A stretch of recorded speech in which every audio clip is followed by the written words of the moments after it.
My name is Claire Bennett, and I discovered my husband's affair through a pizza receipt.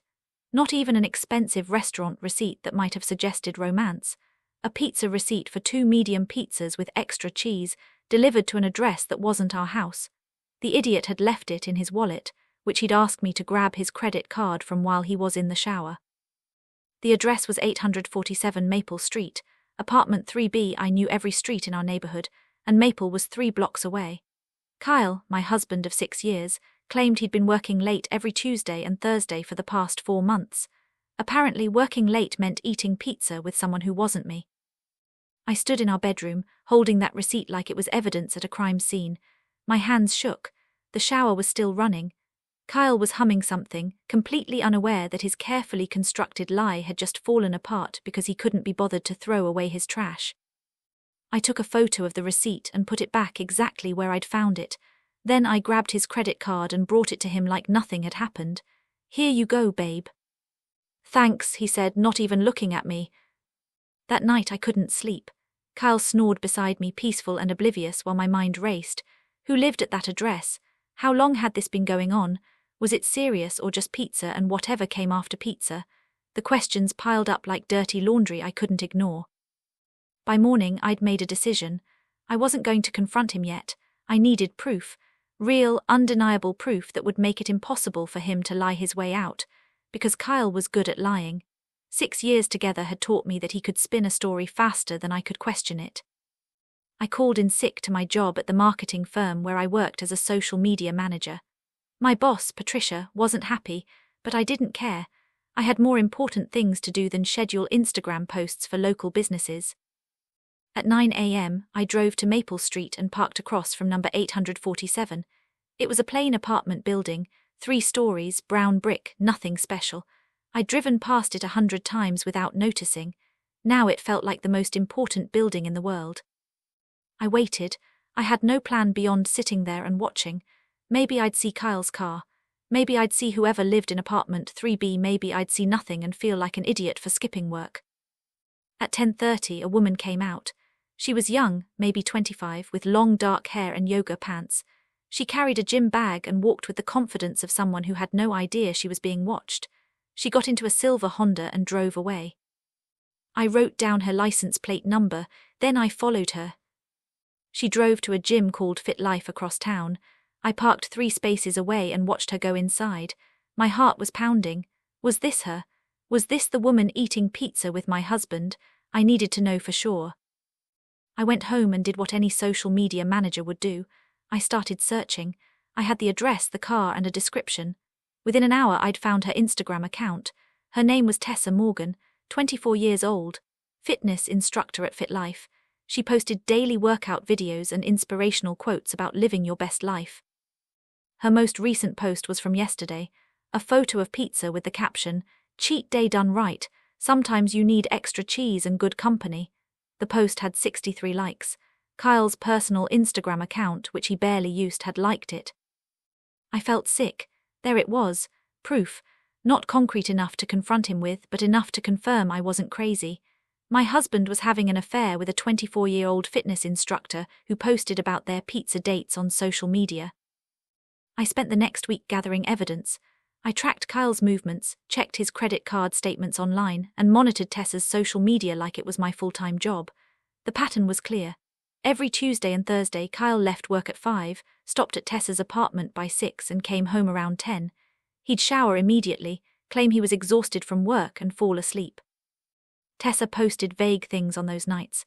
Great evening, or feeling blessed, with photos of candles or wine glasses.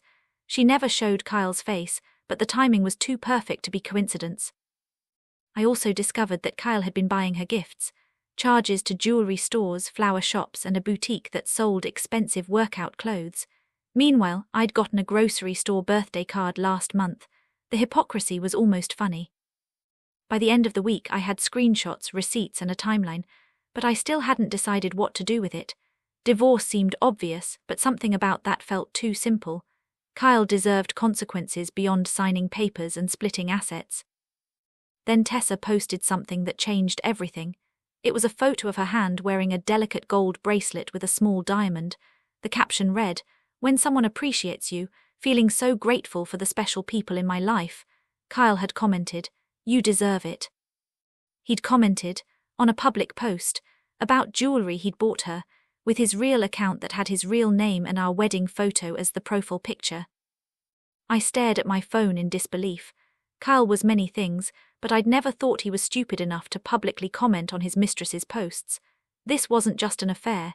This was an affair he wasn't even trying to hide from the internet. That's when inspiration hit me. Kyle's weakness wasn't just Tessa, it was his ego. He wanted people to see him as generous, successful, desirable. He wanted validation, likes, comments. He'd built a small following on social media by posting about his job in sales and giving business advice nobody asked for. If his ego lived online, that's where I'd destroy it. I created a burner Instagram account. No personal information, just a generic username and no profile picture. Then I started gathering more evidence. I went back through Kyle's account and found dozens of interactions with Tessa over the past 4 months. Likes on her photos, comments on her posts, even some flirty exchanges in the replies. How had I missed this? Because I'd trusted him. I'd never thought to check his social media for evidence of cheating, because who's dumb enough to cheat publicly? Kyle's apparently. I also found something interesting. Kyle had been posting more frequently lately, always at night after coming home from Tessa's. Motivational quotes about success and taking risks. Photos of expensive watches and cars, trying to look successful. He was performing for her, showing off, proving he was worth her time. It was pathetic. On Tuesday evening, I told Kyle I was having dinner with my sister Hannah. He seemed relieved, probably because it meant he could go to Tessa's without rushing. I kissed him goodbye and watched him leave, knowing exactly where he was going. But I didn't go to Hannah's, I went back to Maple Street. I parked across from Tessa's building and waited. Sure enough, Kyle's black Lexus pulled up at 6:15. He got out carrying a bag from an expensive Italian restaurant, not pizza this time. He was upgrading. He buzzed her apartment, she let him in, and I sat there feeling like an idiot. My husband was walking into another woman's apartment with dinner, and I was sitting in my car like some detective from a bad movie. I needed more than this. I needed something that would make the internet turn on him, something viral, devastating, impossible to ignore. That's when I noticed the window. 3rd floor, corner apartment. The lights were on and I could see shadows moving inside. I couldn't see details, but I could see enough to confirm they were together. I took photos, the building, his car, the timestamp, then I waited for him to leave. At 9:30, Kyle came out. He looked happy, relaxed, completely guilt-free. He got in his car and drove away. I followed him home, staying far enough back that he wouldn't notice. He beat me by 10 minutes, and when I walked in, he was already in the shower. "How was dinner with Hannah?" he called out. "Great," I lied. "How was work?" "Exhausting, I'm beat." I wanted to scream. Instead, I smiled and said, "I bet you are." The next morning, I put phase 1 of my plan into action. I created a video. Nothing fancy, just me sitting in our living room, explaining the situation calmly. I showed the pizza receipt, the credit card statements, the Instagram interactions, everything. I kept my face out of frame and disguised my voice slightly. I wasn't ready to reveal myself yet.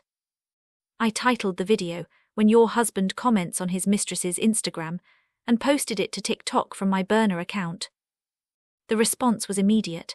Within 2 hours, the video had 5,000 views. By evening, it had 50,000. People were outraged, supportive, and hungry for more details. The comments section exploded with advice, similar stories, and demands for updates. I posted a follow-up video showing Kyle's public comments on Tessa's posts, with their usernames blurred but visible enough for people to find if they tried. I explained that I was gathering evidence before confronting him and asked for advice. The internet delivered. People sent me tips on divorce lawyers, private investigators, and ways to protect my assets. Some suggested I confront Tessa directly.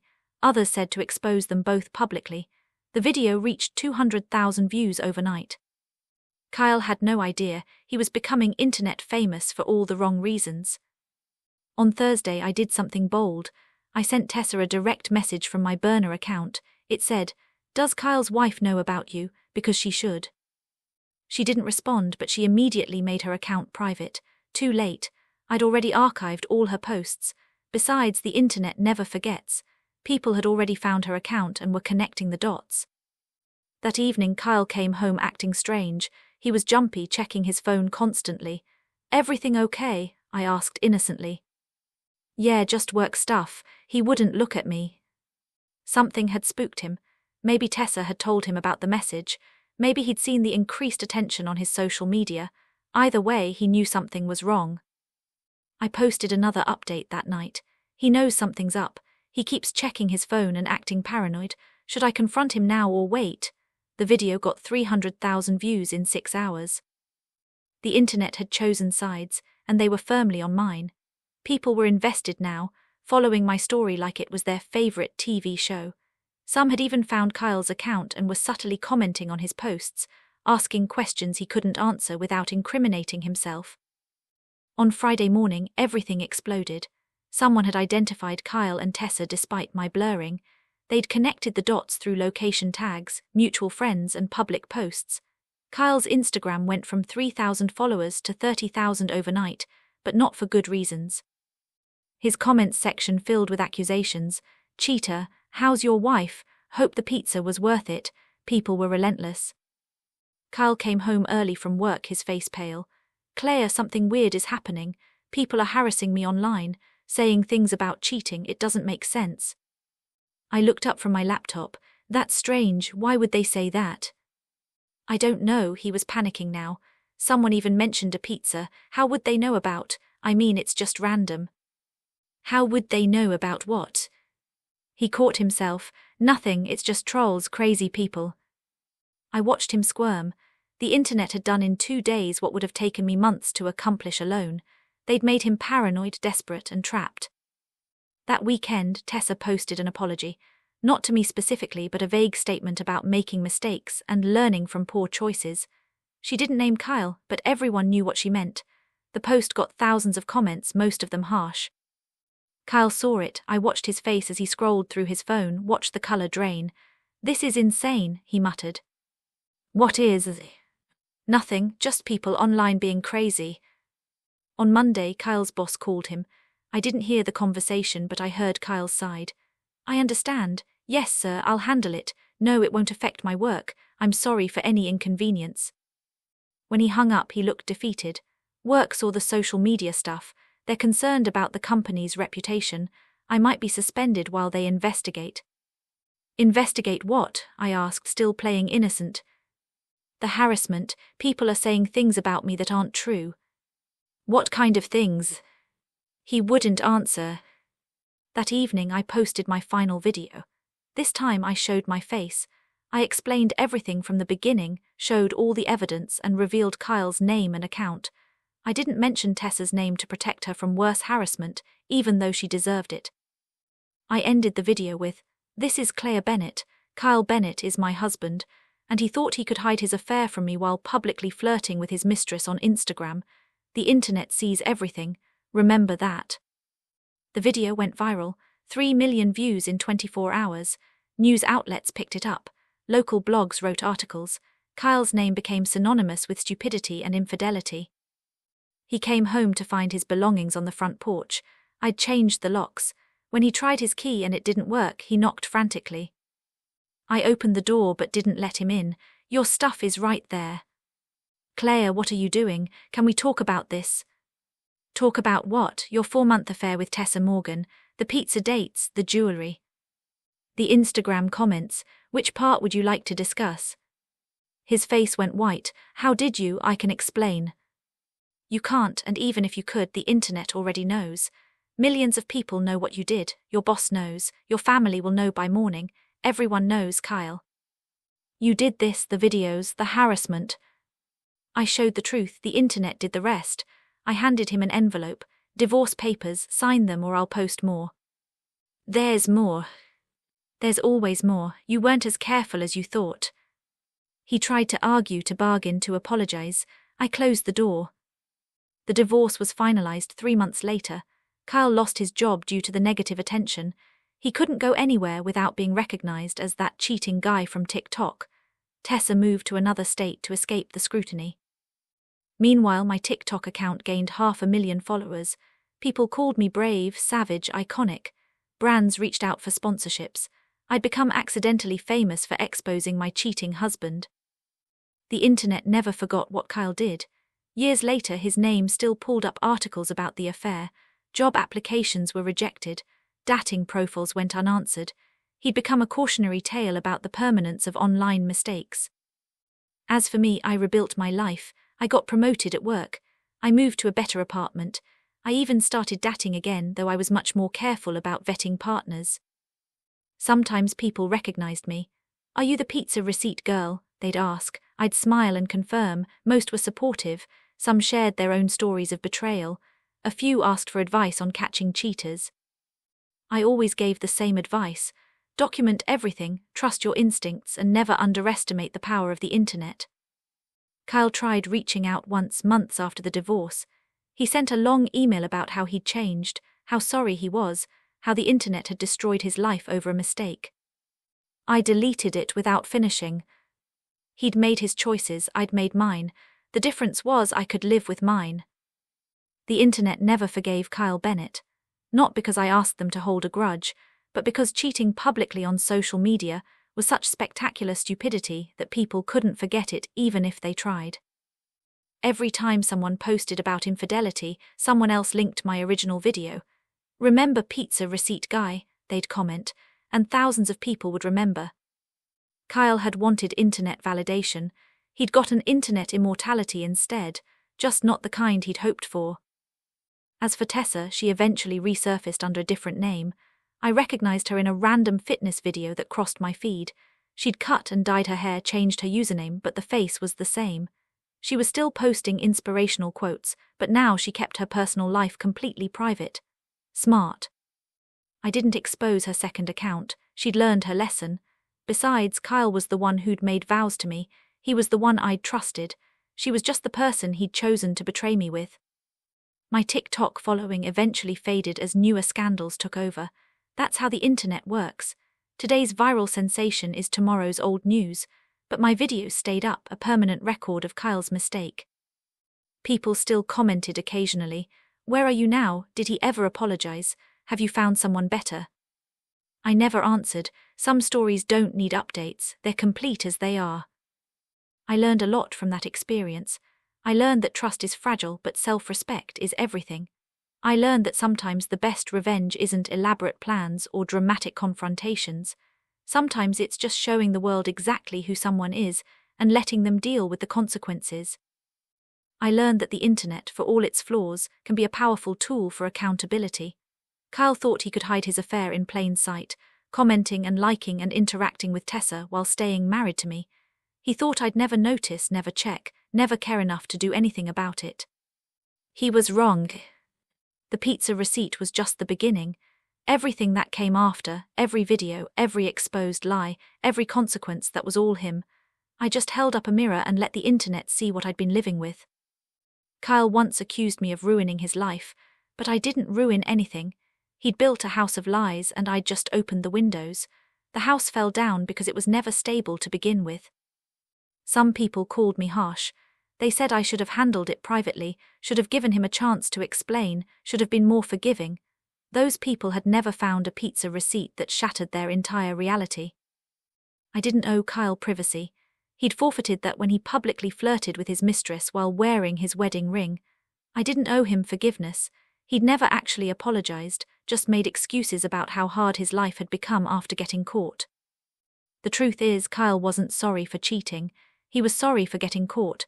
He was sorry the internet found out. He was sorry his life had consequences. But he was never sorry for what he did to me. So no, I don't regret exposing him. I don't regret the videos, the evidence, or the internet firestorm that followed. I regret marrying someone who could lie to my face for 4 months while eating pizza with someone else. But exposing him, that I'd do again in a heartbeat. The internet never forgave Kyle Bennett, and honestly, neither did I. I exposed my husband's mistress part 2. His revenge backfired spectacularly. 2 years after the divorce, I thought I was done with Kyle Bennett. I'd moved on, built a successful social media consulting business, and even started dating someone decent. Then Kyle decided he wanted revenge. It started with a fake Instagram account. Someone calling themselves Truth About Claire began posting about me. The account claimed I'd fabricated the entire affair story for internet fame, that I'd manipulated evidence, that Kyle had been the real victim of an emotionally abusive wife who'd destroyed his life with lies. The posts were detailed, convincing even. They included photos of Kyle looking depressed, screenshots of therapy bills, and testimonials from people claiming to be his friends. "She ruined an innocent man," one post read. "This is what happens when someone weaponizes social media." At first I ignored it. The account had maybe 200 followers, mostly bots, but then something changed. The posts started getting traction. People who hadn't followed my original story were finding this account first. They were believing it. Within a week, Truth About Claire had 5,000 followers. The comments sections filled with people calling me a liar, a manipulator, someone who'd destroyed a man's life for attention. My own followers started questioning me. "Is this true?" they asked. "Did you make it all up?" I posted a simple response. "I have all the original evidence, the truth hasn't changed." But doubt spreads faster than truth online. For every person who believed me, two more wondered if maybe Kyle had been right. Maybe I'd gone too far. Maybe I'd lied. Then the news outlets picked it up. Local blogs ran stories with headlines like "Internet Vigilante" or "Vindictive Liar," the Claire Bennett controversy. They presented both sides as equally valid, like facts and lies deserved the same weight. My business started suffering. Clients worried about the bad publicity. 3 companies cancelled their contracts. My dating life collapsed when my boyfriend's friends showed him the Truth About Claire account. He didn't break up with me, but I could see the doubt in his eyes. Kyle was winning. Somehow 2 years later he'd found a way to hurt me again. I tried to fight back. I reposted the original evidence, the receipts, the screenshots, everything. But the internet had moved on. People were bored with old news. They wanted fresh drama, and Kyle's victim narrative was fresher than my old proof. Hannah, my sister, was furious. "You need to do something," she said over coffee. "He's destroying your reputation." "What can I do? I've shown the evidence. People either believe me or they don't." "Find out who's helping him. Kyle's too stupid to run a social media campaign alone. Someone's coaching him." She was right. The Truth About Claire posts were too polished, too strategic. Kyle couldn't spell Mediterranean correctly, let alone orchestrate a reputation rehabilitation campaign. Someone with skills was behind this. I started investigating. I analyzed the Truth About Claire posts like I would for a client. The writing style, posting times, image quality, everything pointed to someone with professional social media experience. Then I found a clue. One post included a photo of Kyle at a coffee shop. In the background, barely visible, was a laptop with stickers. I zoomed in. One sticker was from Digital Rise, a social media marketing agency across town. I visited their website. The team page showed 15 employees. The third face made my stomach drop. Vanessa Cho, 28 years old, social media strategist, and according to her bio, specialized in reputation management and brand recovery. I recognized her. She'd been at my wedding. She was Kyle's cousin's friend, someone I'd met maybe twice. We'd never been close, but she'd seemed nice enough. Now she was helping Kyle destroy me. I needed proof before I did anything. So I created another burner account and reached out to Digital Rise, pretending to be a potential client with a reputation problem. Vanessa responded within an hour. We scheduled a consultation call. She had no idea who I was because I'd used a fake name and a voice modulator app. "I need help rebuilding my image after a scandal," I told her. "Someone exposed me online and now I'm dealing with backlash." "I specialize in that," Vanessa said smoothly. "We create counter-narratives, strategic content, and grassroots support. We shift public perception by presenting your side of the story." "How successful are you?" "Very. I'm currently working with a client who was accused of infidelity. His ex-wife went viral exposing him. Now, we've shifted the narrative so that people are questioning her credibility instead." My blood ran cold. "That sounds impressive." "It's all about controlling the story. Most people don't fact-check. They just believe whatever they see most recently. We flood the zone with content until the original story gets buried." She was admitting it. Kyle had hired her to destroy my credibility, and she was bragging about it. "How much does something like that cost?" I asked. "For a comprehensive campaign, around $15,000, but it's worth it. My current client has seen a complete turnaround. People are even donating to his GoFundMe for therapy costs. GoFundMe? I checked online immediately after the call. Sure enough, Kyle had a GoFundMe titled Rebuilding After False Accusations. It had raised $8,000 from strangers who believed his lies. He wasn't just trying to clear his name, he was profiting from it. I recorded the entire consultation call. Vanessa had explicitly admitted to running a disinformation campaign against me. That was enough. But I didn't want to just expose Vanessa. I wanted to expose the entire operation in a way that would end this permanently. So I booked a follow-up meeting, this time in person at a coffee shop. I showed up early and set up my phone to record video. When Vanessa arrived, I let her sit down and start talking before I removed my disguise, a wig and glasses I'd worn. "Hi Vanessa, remember me?" Her face went pale. "Claire." "Surprise, thanks for admitting on tape that you're running a smear campaign against me for Kyle Bennett." She tried to leave, I blocked her path. "Sit down, we're going to talk about how this ends." "I don't know what you're talking about." "I have the phone call recorded, you admitting everything, you admitting Kyle hired you, you admitting you're creating false narratives, want me to post it." Vanessa sat down slowly. "What do you want?"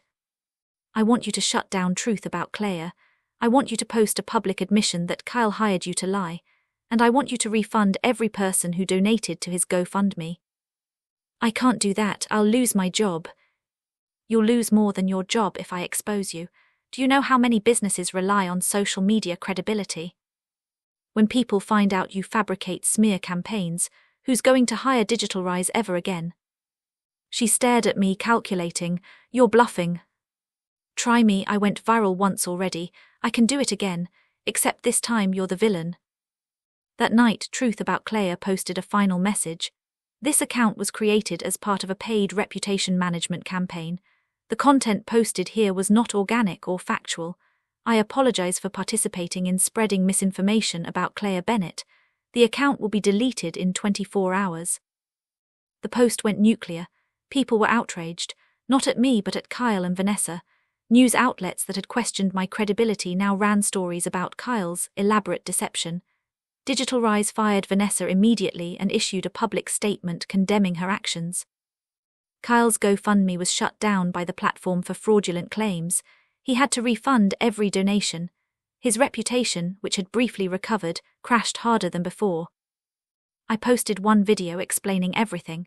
I showed the consultation recording, the coffee shop confrontation, all of it. The video got 5 million views in 2 days. Comments flooded in. "She's a legend. Kyle never learns. Imagine trying to outsmart a social media manager with social media." Kyle sent me an angry email. "You've destroyed me twice now, are you happy?" I responded, "You destroyed yourself twice, I just documented it. Maybe learn to stop lying." Vanessa also reached out, begging me not to ruin her career further. She claimed Kyle had manipulated her, promised her he was innocent. I didn't respond, she'd made her choice. The beautiful irony was that Kyle's revenge plot had backfired so spectacularly that he'd made himself even more infamous. Before, he was pizza receipt cheater guy. Now he was pizza receipt cheater guy who hired someone to lie about his ex-wife and committed GoFundMe fraud. The internet really never forgets. 6 months later, I was contacted by a producer from a streaming network. They wanted to make a documentary about my story.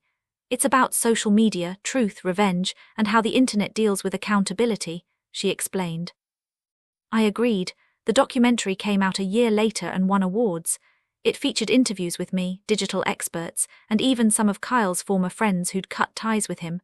Kyle refused to participate. The documentary brought everything back into the public eye.